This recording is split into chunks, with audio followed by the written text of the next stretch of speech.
권영주의 카조타. 안녕하세요. 카조타 권영주입니다. 개편 첫방 맞아서 만나니까 더욱 기분이 좋습니다. 저절로 외치게 됩니다. 캬 좋다.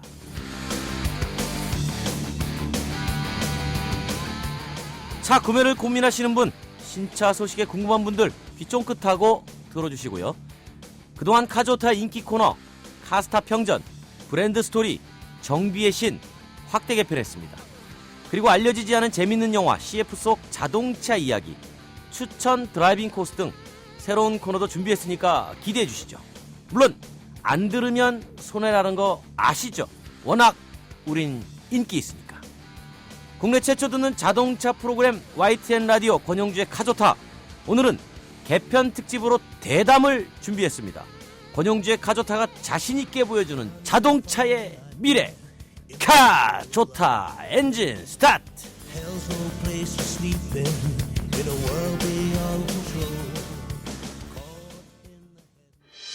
권용주의 카조타, 베러 앤 디퍼런트 르노 삼성자동차, 세계를 향해 도약하는 글로벌 리더 쉐보레와 함께합니다. 오너 드라이버의 든든한 지원군 권영주의 카조타. 정말 좋다. 좋다 좋아. 좋다 좋아. 오 겁나 좋아. 권영주의 카조타. 국내 최초 듣는 자동차 라디오 프로그램, 이미 다들 아시겠지만 높은 인기와 여러 같은 성원에 힘입어서 매주 토요일 일요일로 주 2회 확대 개편됐습니다. 그만큼 자동차에 대한 관심도 높고 우리나라 자동차 시장도 커졌다는 증거일 텐데요. 그래서 YTN 라디오 권영주의 카조타 개편 특집, 한국 자동차 산업을 진단하고 자동차의 미래, 청사진을 그려보는 시간을 마련했습니다. 권영주의 카조타가 그려보는 미래 자동차는 어떤 모습일까요? 궁금하시죠? 이번 주와 다음 주 학계에서 내로라 하는 자동차 전문가와 업계에 종사하는 분을 한 주에 한 분씩 차례로 모시고 얘기를 나눠볼 텐데요. 오늘은 한국 자동차 산업학회 회장을 역임하는 등 그 자동차 산업 분야에 아주 전문가로 꼽히는 유지수라고 하면 아십니까? 유지수 국민대 총장님 함께 하고요. 다음 주 이 시간에는 현대자동차 부사장 박홍재 연구소장과 함께 심도 있는 얘기 나눠보도록 할 텐데, 오늘 첫 시간 총장 취임 후에도 지칠 줄 모르고 자동차에 대한 끝없는 애정을 보여주고 계신 자동차 융합대학까지 신설하신 국민대학교 유지수 총장님 직접 스튜디오 안으로 모셨습니다. 안녕하십니까? 네, 안녕하십니까. 감사합니다. 지칠 줄 모른다 그러는데 사실 잘 지치는데 자동차 동력처럼 끝없는 에너지가 나왔으면 좋겠는데 잘 지칩니다. 역시 만만치 않아요. 일단 궁금한 게 말이죠, 총장님. 네. 자동차 융합대학, 이거 어떤 곳입니까? 그 자동차 융합대학 안에 자동차 학과가 있고 자동차 IT 융합학과가 있습니다. 그래서 두 개 학과가 있고 저희가 대한민국에 사실 최초로 자동차 학과를 1990년대에 만들었거든요. 90년도에. 그래서 이번에 확대 개편을 해서 독립대학으로 만든 것이죠. 쉽게 말하면 자동차 연구소 같은 거 통째로 하나 대학으로 만드신 거네요. 자동차는 연구라는 게 필수적이기 때문에 그러니까, 그 안에 연구 기능이 반드시 들어가 있죠. 그거 왜 만드셨어요? 우선 자동차 산업이 제일 잘 나가는 산업이니까 저는 경제계의 쌓이는 자동차 산업이다 이렇게 얘기를 하고 있습니다. 그래서 거기에 사실 지금 폭발적으로 인력에 대한 수요가 있고 저희 자동차 산업에서 엔지니어가 부족하거든요. 그래서 그 수요 충족을 위해서 이 대학을 만든 것이고, 아마도 대한민국에서 제일 가고 싶어하는 직장에 취업할 수 있는 대학이 될 걸로. 그럼 이제 여기를 나오면 제일 가고 싶어하는 직장은 이제 어딘지 대충 짐작은 갑니다. 네, 되게 학생들이 가고 싶어하는 직장이 있으니까. 그러면 총장님께서 보시기에 이 국내 자동차 산업 현주소 지금 어떻게 판단하고 계십니까? 80년도 우리나라 자동차 산업에 대해서 희망이 없다고 하는 사람들이 굉장히 많았습니다. 네, 많았죠. 그래서 그때 산업 구조조정도 하고 전문화도 시키고, 그래도 우리나라에서 자동차에서 되겠느냐 이렇게 했었는데, 지금 우리가 450만 대 우리가 생산을 하고 있고, 국내에서 해외 생산까지 하면 세계 5위를 지금 달성을 했으니까 그렇죠. 아주 경쟁력 있는 산업으로 태어났습니다. 그래서 제가 해외 출장 가면 대한민국의 자동차가 어떻게 그렇게 잘 만드냐는 얘기를 많이 합니다. 근데 우리나라 사람만 우리나라 자동차를 좀 폄하하는 게 있고 외국에만 하여튼 굉장히 우리나라 자동차를 극찬을 하고 있습니다. 사실 그 교수님은 그 생산성 그쪽 또 전공하신 경영학자이기도 하시잖아요. 예. 이 자동차 산업이 차지하는 고용 비중도 엄청나죠, 사실. 지금 우리나라 제조업 고용 인원의 한 10% 거의 11%가 됩니다. 자동차 산업에서 고용을 창출하고 있고 GDP도 아마 3.3% 비중을 차지하고 있어요. 그럼 단일 산업으로는 가장 많이 차지하는 겁니다. 그러니까 우리가 뭐 철강도 있고 조선도 있고 반도체도 있지만 자동차 산업이 GDP에서 가장 많은 비중을 차지하고 있습니다. 그러니까 뭐 이런 얘기 하더라고요. 삼성전자 휴대폰 하나 만드는데 부속 몇 개 들어가느냐. 그런데 자동차 하나 만드는데 3만 개 이상이 들어가니까. 그렇죠. 그 3만 개 제조사 각 부품사만 따져도 엄청난 경제적 효과와 고용인원이 창출된다. 그러니까 산업 중에서 가장 그 산업의 계층이 깊은 산업이라고 그러죠. 그러니까 1차 완성차 메이커가 있고 1차 벤더가 있고 부품업체가 있고 2차가 있고 3차, 4차까지 나가니까 굉장히 그런 산업이 별로 없죠. 그러니까 반도체는 뭐 장비 업체 그리고 반도체 업체 이렇게 돼 있는데. 그 세계적으로 이제 말씀하실 때 뭐 해외 나가면 한국 자동차 선호도 많이 높아졌다. 조금 전에 말씀을 하셨는데 그 이 세계 자동차 산업에서 우리나라 자동차 기업이 차지하는 비중, 기여도 뭐 어떻게 좀 평가할 수 있을까요? 그 전 세계에 지금 8,600만 대 정도가 팔리고 있는데 현대기아자동차가 아마 780만 대 정도 판매를 할 겁니다. 그러니까 거의 앞으로 몇 년 지나면 우리나라 자동차가 전 세계 판매 한 10%를 차지하지 않을까. 이건 뭐 대단한 거고 사실 2차 대전 이전에 자동차를 생산해 본 경험이 없는 국가가 이 자동차를 수출하는 것도 세계에서 유일한 국가이고 그리고 갑자기 단시간 내에 도약을 해서 5위가 된 것도 이건 세계 자동차 역사에 찾아볼 수가 없는 그런 선례를 남겼습니다. 국내 자동차 시장을 짚어봤을 때 말이죠. 우리나라 소비 패턴을 다른 나라의 소비 패턴하고 좀 비교했을 때 조금 우리나라만의 뭐 소비 패턴의 좀 특장점 또는 뭐 왜 이런 것들은 우리나라에만 있는 독특한 문화가 됐을까? 혹시 그렇게 생각하시는 부분이 좀 있을까요? 우리나라가 좀 독특한 면이 있는 것 같습니다. 예를 들어서 미국 같은 데는 굉장히 경제적인 가치를 중시하거든요. 그래서 자동차의 중고차 내가 그러니까 5년, 6년 후에 자동차를 팔 때 얼마 받을 수 있을까 하는 잔존 가치에 의해서 자동차 구매가 결정이 되는 경우가 굉장히 많아요. 근데 우리는 그런 경제적인 가치 그러니까 연비 같은 것도 중요하지만 브랜드도 굉장히 중요해요. 그러니까 최근에 이제 수입차 디젤차가 많이 팔리는 이유는 브랜드 플러스 경제적인 가치 이걸 중시하거든요. 그러니까 그런 나라가 그렇게 많지는 않은 것 같습니다. 브랜드든가 뭐 경제적 가치 이렇게 돼 있는데 우리는 두 가지가 복합적으로 작용을 하다 보니까 자동차 기업이 하기가 어렵죠. 장사하기가 소위 말해서. 왜냐하면 브랜드도 높여야 되고 그다음에 경제적인 가치로 저렴한 가격에 좋은 차를 공급을 해야 되니까 이게 우리나라에서 장사하기가 굉장히 어려운 그런 소비 패턴을 보이고 있습니다. 여기서 잠깐 돌발 질문 들어갑니다. 네. 교수님의 첫 차는? 첫 차. 갑자기 그건 제가 몇십 년 전으로 기억. 왜냐하면 제가 미국 가서 처음으로 차를 탔기 때문에 그때 GM 차를 샀어요. 미국에서는 이제 그 당시에 GM 차를 타셨고 한국에 오셔서는? 한국에 와서는 현대차. 현대차를. 그때 프레스토라는 거. 프레스토. 프레스토 있었죠. 프레스토. 작은 차. 돈이 많지 않기 때문에 작은 차로. 지금 말씀하신 것 중에 참 재미나는 지적 중에 하나가 어떻게 보면 이 문화적 차이라고도 할 수가 있을 것 같은데 흔히 그 자동차 문화라는 것도 다른 나라는 좀 차이를 보이잖아요. 말씀하신 것처럼 미국하고 한국이 좀 다르고 또 유럽도 좀 다르고. 이제 그렇게 본다면 우리나라는 우리나라 자체의 자동차 문화 이외에 어떤 제품에는 지역별로 좀 대응할 필요가 충분히 있지 않을까요? 그러니까 우리나라 자동차가 전반적으로 품질이 굉장히 좋아져갖고 이번에 그 미국의 품질 조사 기관인 JD 파워의 초기 품질 지수 IQS 거기서 IQS에서 우리가 일반 차량으로는 1등을 했어요. 현대차가 2위가 도요다고. 그러니까 도요다보다 오히려 현대차가 품질 지수가 좋게 나오고 있습니다. 그래서 일반적으로 차는 잘 만들고 있는데 이제 우리나라만의 정말 고유한 독특한 필링을 줄 수 있는 차를 만드는 게 참 그게 어려운 거죠. 그러니까 BMW 하면 BMW 고유의 무슨 느낌이 있지 않습니까? 그러니까 우리가 아직도 그런 면에서 브랜드 파워는 좀 약하다. 그러니까 그게 이제 앞으로 해결해야 될 과제고 저는 앞으로 우리나라 자동차 문화가 만일에 조만간에 통일이 실현된다고 하면 굉장히 다른 문화가 될 것 같아요. 그러니까 우리나라 자동차를 타고 만주를 갔다 왔다. 뭐 시베리아 갔다 왔다. 쉽게 말하면 대륙이 열리니까. 그렇죠. 그런 사람들이 많아질 겁니다. 그러니까 만일 통일이 된다고 하면 대한민국의 자동차 문화가 상당히 새로운 국면을 맞이하게 될 거다. 이렇게 저는 보고 있습니다. 물론 산업적인 측면에서도 충분히 굉장히 달라지죠. 네, 달라지죠. 기본적으로 내수 시장이 워낙 커지니까. 그럼요. 그리고 장거리 여행, 캠핑, 레저. 그러니까 다양한 자동차 문화가 그럼요. 진짜. 그렇게 될 겁니다. 통일돼야 되겠네요. 네. 그리고 요새는 또 튜닝.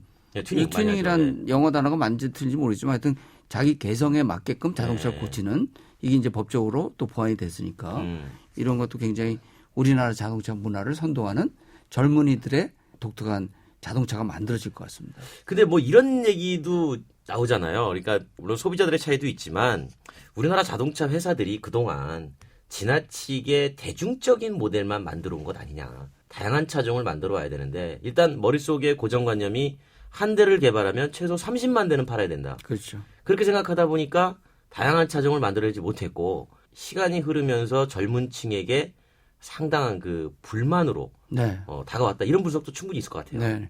근데 이제 기업하는 사람 입장에 보면은 자동차 한 대 개발하는데 3천억 원이 들어가니까 이게 엄청난 도박 아닙니까? 네, 그렇죠. 사실 많은 사람들이 왜 우리나라는 스포츠카가 없느냐.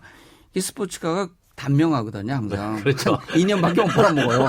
3천억 원 들여서 2년 팔 장사 안 돼요, 장사 안 되죠. 그러니까 우리나라가 아직까지는 자동차 회사가 세계 5위가 됐다고 하지만 사실 1위하고 5위하고의 차이는 엄청나게 크거든요. 그러니까 연구개발 능력, 그런 도박을 할 수 있는 자금력, 그리고 또 연구개발 인력 이런 면에서 우리가 열악한 면이 있기 때문에 사실은 그런 독특하고 개성 있는 자동차를 만들기가 쉽지는 않는 것이 현실입니다. 그 연구개발 인력 양성하시고 있는 거 아니에요? 네, 그렇죠. 네. 한국 자동차 산업의 연구개발 능력을 한 단계 끌어올리시려고 열심히 노력하시는 중이고. 네.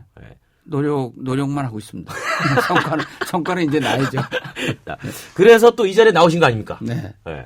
자, 여러분들은 지금 YTN 라디오 권영주의 카조타 개편 특집으로 마련한 대담 권영주의 카조타가 그려보는 자동차의 미래, 미래의 자동차 첫 시간으로 한국자동차산업학회 회장을 역임한 유지수 국민대 총장님과 함께하고 계십니다.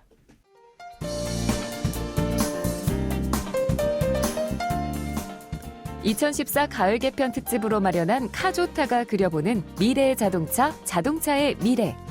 그 첫 시간으로 자동차 산업 분야의 전문가인 유지수 국민대 총장과 함께하고 있는데요. 유지수 국민대 총장은 일본 자동차 회사의 경영 방식을 집중적으로 분석한 자동차 산업 분야의 전문가로 국내 최초로 자동차 관련 단과대학을 만들고 한국자동차산업학회 회장을 역임했으며 현재 한국자동차공업협회 코리아 오토포럼 위원 등으로 활동하고 있습니다. 2014 가을 특집 카조타가 보여드리는 미래의 자동차, 한국 자동차 산업의 미래, 함께 그려보시죠.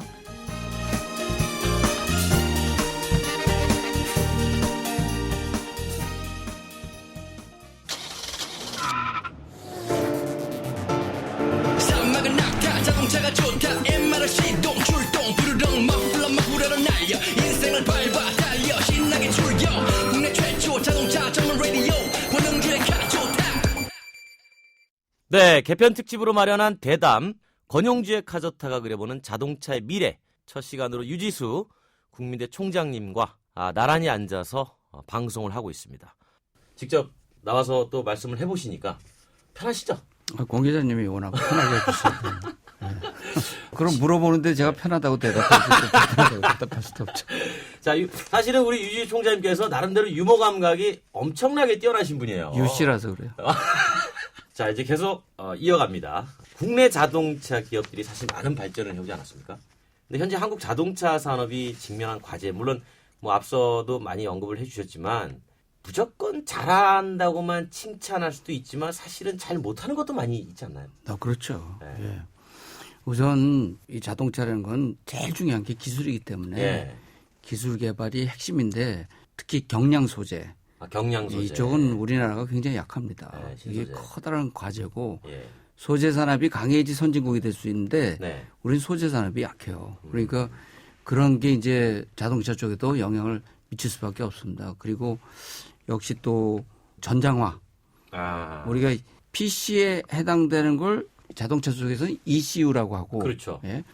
그리고 이제 CPU라는 걸 갖다가 자동차 쪽에서는 MPU라고 하는데 네네. 지금 자동차에 들어가는 그런 칩들이 예. 전투기에 들어가는 것보다 더 많아진다고 하지 않습니까? 그렇죠. 그러니까 엄청난 기술을 개발해야 되는데 아직도 우리나라가 그런 전장화 쪽에서는 상당히 취약하고 있습니다. 이게 이 두 개가 경량 소재, 전장 쪽의 기술이 개발되지 않으면 우리가 계속해서 발전하기는 어렵죠. 경량 소재 같은 경우는 사실 그 화학 쪽하고도 많이 연결돼 있잖아요. 그렇습니다. 예. 그러니까 신소재 만들어서 예. 좀 가볍게 가고 예. 철강도 조금 가볍게 가고 탄소 섬유, 네, 탄소 섬유 요즘 많이 엔지니어링 쓰고 있으니까. 플라스틱. 예, 예, 예. 예. 그러니까 이건 자동차 기업 혼자서만 될 수 있는 건 아니고 예. 사실은 우리 중화학 쪽이 예. 더 기술 개발을 좀 해줘야 되고 예. 또 그만큼 이제 규모의 경제가 생겨야 되는데 네네. 아직까지는 엔지니어링 플라스틱 또 그 탄소 섬유 네네.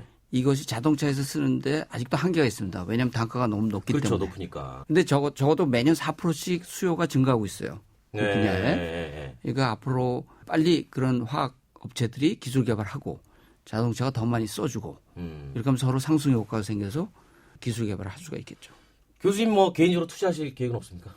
예, 돈만 있으면 할 건데. 차비는 있으시죠? 그 정도는. 네. 자, 그러면 우리 산적한 문제들 뭐 어떻게 보면 가장 중요한 시점에 서 있다. 이렇게 볼 수가 있을 텐데 결국은 이런 신기술, 소재 이런 거는 말씀하신 대로 이제 다 비용 문제예요. 그렇죠. 네, 비용 문제는 결국은 국가적으로 선택하려면 이제 선택의 문제가 남는 거죠. 네. 여기에 돈을 먼저 쓸 것이냐, 아니면 저기에 먼저 쓸 것이냐. 네. 뭐 우리나라가 모델로 삼아야 되는 벤치마킹하기 가장 좋은 국가가 독일이거든요. 독일이요. 예. 네, 독일 잘하죠. 네. 우리 물론 이제 통일도 우리가 벤치마킹이었지만 이 자동차 산업이 그 독일을 먹여 살리고 있으니까. 그러니까. 그리고 그게 굉장히 단단하고 네. 지난번에 금융위기가 왔을 때도 독일은 뭘 전혀 못했죠. 영향을 받지 않고 지금 유럽의 위기를 구해주는 것이 독일이니까 말이죠. 독일이 다 돈 풀어서 그 그리스고 뭐 이태리고 지금 다 살아나고 있는 거니까 그런 면에서 볼 때 우리도 이 자동차 선진국을 보면 되게 다 자동차 산업이 강합니다. 저도 이제 독일 가끔 이제 출장 가니까요. 네. 이런 얘기를 들었어요. 뭐냐면 독일은 부품 회사가 자동차 회사의 협력업사가 아니고 그냥 동등 위치다. 맞습니다. 네. 예. 그래서 부품 회사가 오히려 자동차 회사에다가 너희들이 만드는 자동차 컨셉이 이런 거면 이 정도의 스펙이면 충분하다라고 맞춰준답니다. 네. 근데 우리는 그게 안 완성차 회사가 협력사에다가 이렇게 갖고 와.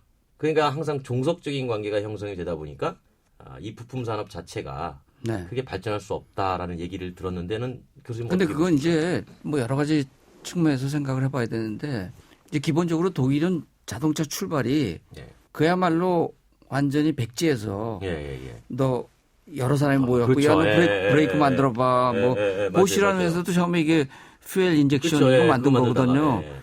그러니까 부품 회사하고 자동차 완성차 메이커하고 동시에 출발을 하고 기술이 같이 맞습니다. 개발된 거예요. 맞아요. 그러니까 130년 전에 그렇게 시작해갖고 왔으니까 지금 부품업체들의 기술력이 어떤 면에서 완성차 메이커보다 더 많이 갖고 있거든요. 일본도 거의 유사한 형태를 갖고 있습니다. 근데 우리는 부품업체가 그 정도 기술력이 안 되니까 완성차 메이커가 사실 지시하는 도면 갖고 하는 하청이라고 하면 너무 지금 좀 비하하는 거지만 폄하하고 의존도가 상당히 높죠. 근데 다행스러운 거는 지금 그래도 자동차 업계에 중견 기업들이 많이 생기고 매출이 2조를 넘어서는 기업들도 상당히 생겼기 때문에 이 기업들이 이제 기술 개발을 투자를 하기 시작하니까 이거를 우리가 기대해 볼 만하고 완성차 메이커도 그런 면에서 기술 개발을 할 수 있는 납품 단가를 좀 보장을 해주는 그렇죠. 그걸 연구를 많이 해야죠. 이익을 좀 보장해 줘야 그래야지 기술 개발 투자할 수가 있습니다. 예. 그러니까 지금 궁금한 게 이제 미래 자동차인데 기술은 엄청나게 발전하고 있고 우리 총장님 보시기에는 미래의 자동차는 어떻게 될 것 같습니까? 그래서 우리가 스마트 기술 이런 게 어떻게 보면 자율 주행차 자동차. 그거의 전 단계거든요. 그러니까 예를 들어서 지금 졸음이면 자동차가 갑자기 자동으로 쓴다. 예. 이런 거를 이제 시트에 요새 나오는 기술은 시트에 심장 박동수를 체크하는 센서를 시트에 달아서 사람이 졸게 되면 심장 박동수가 늦어진답니다. 아. 그러면 이제 경고를 주는 거죠. 그러니까 예전에 뭐 졸음 눈꺼풀이 내려가면 경고를 주는 거였는데 그건 이미 늦다는 겁니다. 그러니까 심장 박동수가 늦어지고 호흡이 늦어진대요. 그러면 이제 경고를 주는 겁니다. 이런 것들이 자율주행. 자율주행은 이제 손 놓고 그냥 가는 그렇죠. 거니까 그 전 단계 기술들을 하는 거고 지난번에 제가 구글을 갔는데 구글에서 어떤 것까지 연구를 하냐면 인터페이스가 있지 않습니까? 자동차 모니터가 있고 이제 명령을 내리면은 반응을 하는 거죠. 그렇죠. 자동차가. 근데 어떤 식으로 답변을 해야지 자동차의 브랜드하고 이미지하고 맞느냐. 그 정도까지 연구를 해요. 인간공학적으로. 그러니까 예를 들어서 뭐 명령을 내는데 시스템이 못 알아들었습니다. 시스템이 못합니다 하면 시스템에 대한 신뢰가 떨어지는 거고. 그렇죠. 만일에 고객님이 명령을 잘못 내렸습니다 하면 사실 고객이 불쾌감을 나쁜 거죠. 그럼 어디 감히 건방지게. 그런 미묘한 거를 하는 거예요. 그런 연구까지 하는 단계가 있고 앞으로 이제 이 자율주행차가 한다 보면 이런 기술들이 전부 다 융합이 돼서 자동차에 녹아들어서 이제 사람이 손 놓고 명령만으로 좌회전, 우회전, 정지, 출발, 저속, 감속 이게 다 되는 겁니다. 그 미래를 내다볼 때 또 한 가지 고민해야 되는 게 전기차. 전기차는 사실 순수 전기차를 얘기할 때는 적어도 저는 우리나라에서는 하기가 어려운 구조다. 이렇게 얘기를 하고 있습니다. 정부에서 굉장히 지금 장려하고 있는데 일단은 전기 공급에 문제가 있어요. 우리나라는 전력이 부족한 겁니다. 그 여름에 에어컨 끄라고 그러면서 전기차를 막 보급해 보면 그거 어떻게 감당하려고 하는지 저는 이해가 안 돼요. 그렇다고 해서 우리나라에서 지금 원자력 발전소를 질 수 있는 상황도 아닌 것이고 그래서 전기차는 그런 이게 이렇게 생각하시면 될 것 같아요. 전력 공급에 문제가 없다. 그리고 충전할 수 있는 인프라를 구축을 했다. 그리고 전기차의 가격이 성능이 만족스럽다. 이렇게 되는 겁니다. 지금 우리 전기차 그 기아의 소울이 4,100만 원인가 이래요. 4,500만 원 정도 그렇죠. 하죠. 그거보다 싼 레이도 뭐 3천 몇백만 원이에요. 4천만 원. 그러니까 이거를 누가 그 작은 차를 그렇게 많은 돈을 쓰고 하겠습니까? 그러니까 보조금을 준다는 건데 그 보조금 갖고 얼마만큼 정부가 지속 가능하겠어요. 그렇죠. 보조금 결국 세원인데. 세금인데요. 세금으로 그렇죠. 나가는 건데 뭐 그러면. 예를 들어 전기차가 1년에 10만 대 팔린다. 야단 나는 거죠. 그러면 한 4주 이상이 들어가는데. 세수 부족이라고 야단인데. 그때 가서 전기 보조를 끊으면 아무도 안 사겠죠. 아무도 안 사는 거죠. 보조금에 의한 전기차 확대 정책은 사실 바람직하지 않다. 모르겠습니다. 하여튼 정부가 근데 그렇게 추진하는데 옛날 지금 뭐 상당히 됐죠. 지난 MB 정부부터 계속 추진을 하고 있습니다. 그리고 제주도에는 또 상당히 보급을 했고. 그렇죠. 근데 뭐 전기차 연구하시는 분들이 이런 얘기 말씀도 하세요. 결국은 전기차를 보급을 하는 데 있어 가장 걸림돌은 세금이다. 제가 계산해 보니까요. 2000cc급 휘발유차를 동급의 경유차로 바꿔서 1년 운행을 하면 경유가 세금이 싸지 않습니까? 그렇죠. 1년에 52만 원이 세수가 줄더라고요. 그러니까 지금 디젤차가 승용차가 늘어나는 걸 정부가 이걸 과연 가만히 보고 있겠느냐라는 생각도 한번 해볼 수 있어요. 그렇게 볼 수도 있네요. 왜냐하면 뭐 들어갈 돈은 많은데 그렇죠. 한 대당 52만 원이 줄어든다 그러면 큰 돈이죠. 그건 만만치 않은 돈이죠. 지금 그 스마트카 이제 계속 말씀을 하셨잖아요. 스마트카에서 이제 가장 중요한 게 아까 말씀하신 대로 뭐 여러 가지 센서, 또 뭐 카메라, 뭐 이런 쪽인데 뭐 어떤 기술에다가 좀 이렇게 좀 집중적으로 좀 할 수 있을까요? 우리가 사실 아까 반복된 건 아니고 조금 다른 측면에서 얘기한다고 하면 이런 많은 기술들이 들어가지 않습니까? 그러니까 전투기보다 더 많은 칩이 자동차에 들어가는데 그런 전장 칩은 돈 주고 살 수 있는 겁니다. 그죠?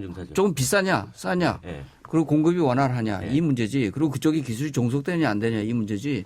살 수 있어요. 근데 문제는 뭐냐면 이 기계와 수많은 칩과 뭐 수억 줄의 소프트웨어가 들어가는데 인베디드 소프트웨어라는 게 들어가는데 과연 이 자동차가 신뢰성이 있느냐, 안전하냐, 기능이 나냐. 그러면 이걸 독일 같은 데서는 지금 가상현실 속에서 이 자동차들을 검증을 해봐요. 그 기술이 우리가 지금 떨어져 있어요. 그러니까 시뮬레이션을 해보는군요. 시뮬레이션을 나오기 전에. 해보는 거예요. 그러니까 이 컴퓨터 쪽에서 요새는 하도 기술이 개발돼서 모터를 갖다 놓고 케이블을 꽂아서 하면은 이 모터의 온도가 얼마 됐을 때 어떻게 반영하냐. 그걸 다 테스트할 수 있는 겁니다. 그러니까 가상현실 속에서. 그 엑스인더 루프라는 용어를 쓰는데 그게 우리가 뒤떨어져 있어요. 그래서 우리 제가 듣기로 하여튼 우리나라 자동차 엔지니어들도 독일 가서 그거 보고 경악을 했다는 겁니다. 작년도에. 독일 쪽이 먼저 나가고 있으니까. 그러니까 이런 문제들을 우리가 해결하지 않으면 개발 기간 문제가 생기고 개발했는데 이 자동차가 정말 안전하냐. 네. 이거 그렇죠. 아무래도 나중에 나와서 안전하지 않으면 그럼요. 뭐 자동차 생명하고 관련된 거니까 네. 자동차는. 판매는커녕 개발비만 날리는 큰일 나는 거죠. 네, 그렇군요.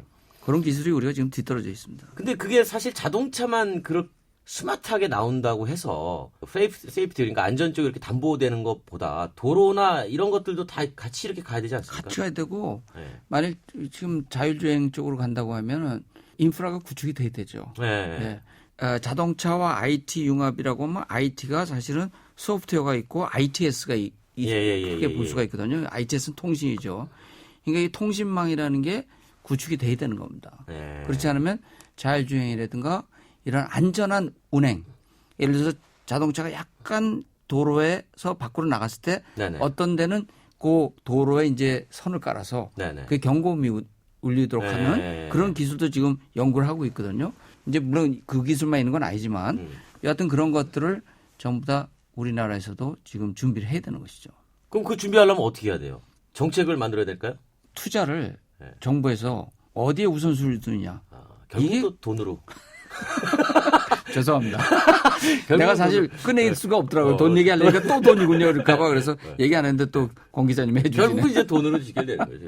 예. 그러니까 기술은 아이디어로만 승부할 수 있는 건 아닌 것 같아요. 그러니까 서비스 산업에서는 네, 아이디어가 되지만 승부가 돼요. 자동차 쪽에서는 확실히, 엔지니어링은 네, 아닙니다. 확실히 투자가 들어가줘야 예. 뭔가 아웃풋이 나오는. 네. 네. 그렇기 때문에 중국이 못 쫓아오는 겁니다. 아이디어만 갖고 안 되는 거거든요. 스마트폰 네. 왜 쫓아오냐?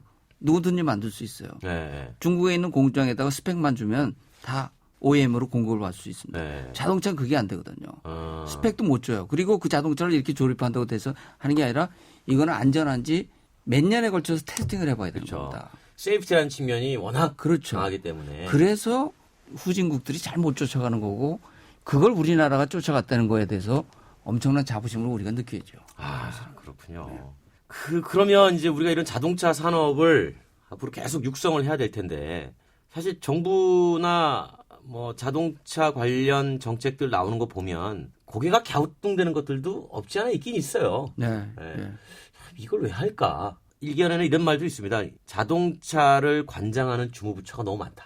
너무 많죠. 자동차에 밥숟가락 하나씩 얹으려고 난리가 아니다. 환경부, 네, 네. 국토부, 산업부, 네, 이제 미래부까지 또. 이게 교수님 어차피 이제 얘기 나온 게 말이죠. 자, 보십시오. 고용노동부도 들어가네. 그러니까 진짜. 이게 고용노동부는 이제 생산 관련, 그렇죠? 자동차에 들어가는 개별 소비세, 요거는 이제 기획재정부, 기재부. 국세. 예. 그다음에 거기에 들어가는 등록세, 요건 이제 안전행정부입니다. 요건 저 지방세니까. 예. 그다음에 이제 유류에 관련된 또 각종 그 국세, 지방세. 그다음에 또 자동차세 내지 않습니까? 네. 그것도 지방세. 교육세도 내요. 그거를 운행 유지하는 데 있어가지고 국토교통부는 안전적 안전 규제 규제. 있죠. 예. 그다음에 환경부는 어쨌든 배출가스 나오니까 예. 이게 뭐 안 거치는 곳이 없습니다. 그러다 보니까 오히려 일관되지 못한 정책으로 혼선을 일으키고 있다. 그렇죠.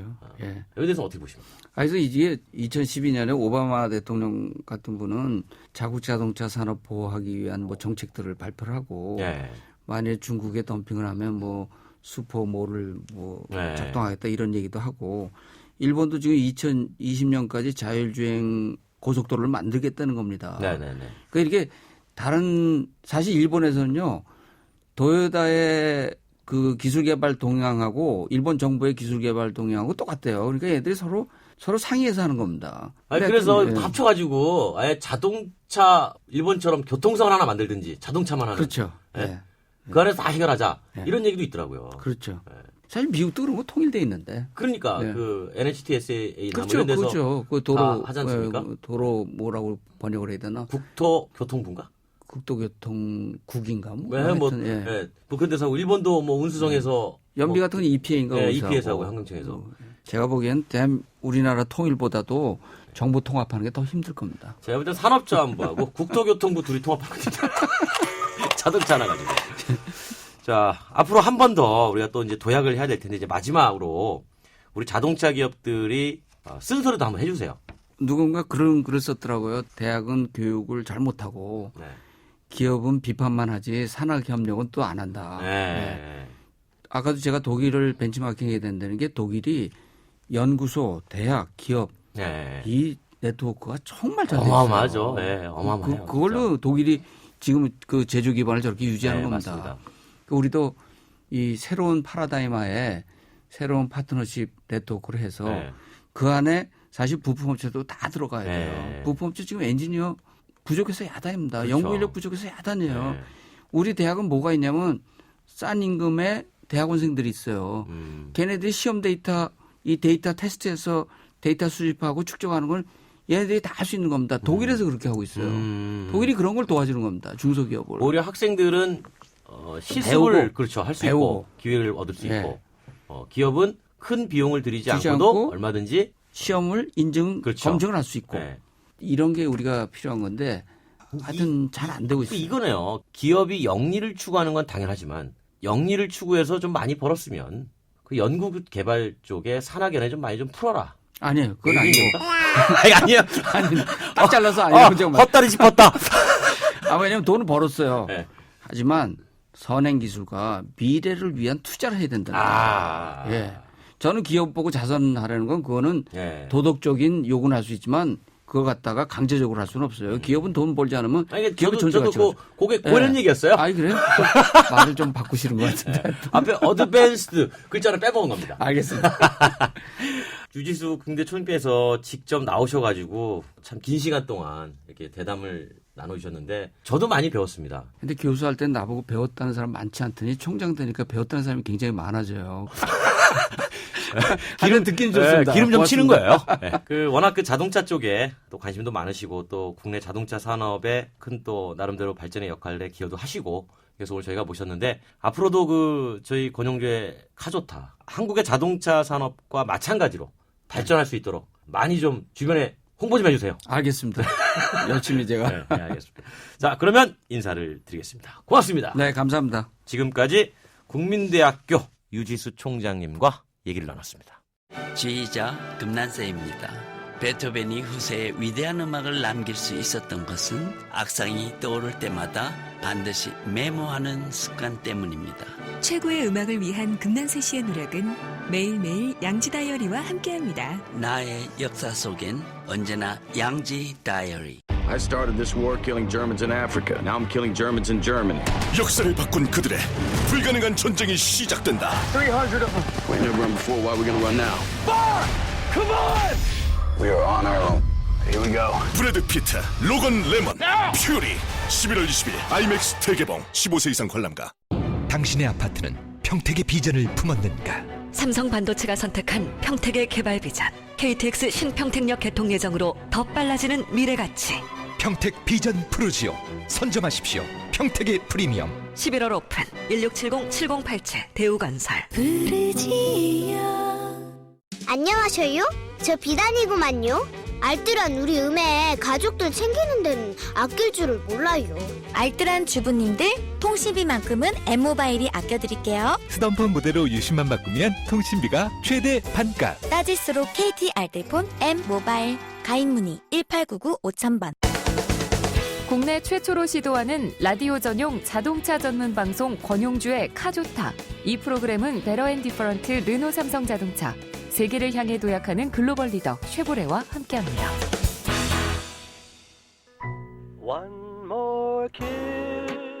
이제 슬슬 겨울을 대비해야 될 때입니다. 특히 뒷바퀴 굴림 방식의 구급차라면 더욱 그렇죠.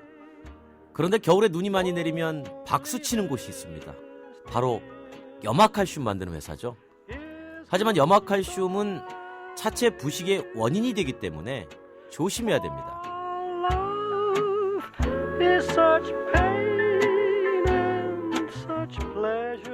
겨울이 되면 염화칼슘 때문에 차가 부식돼 속상하시다고요?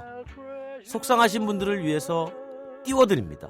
권영주의 반전 드라이빙 뮤직, 안치환의 소금인형.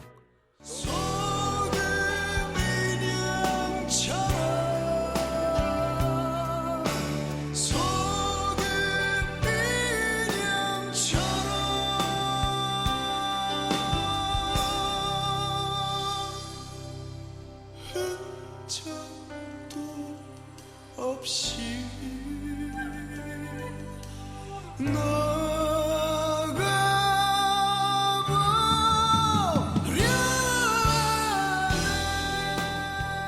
오늘도 안전운전하세요. 권영주의 가조타는 이제 파킹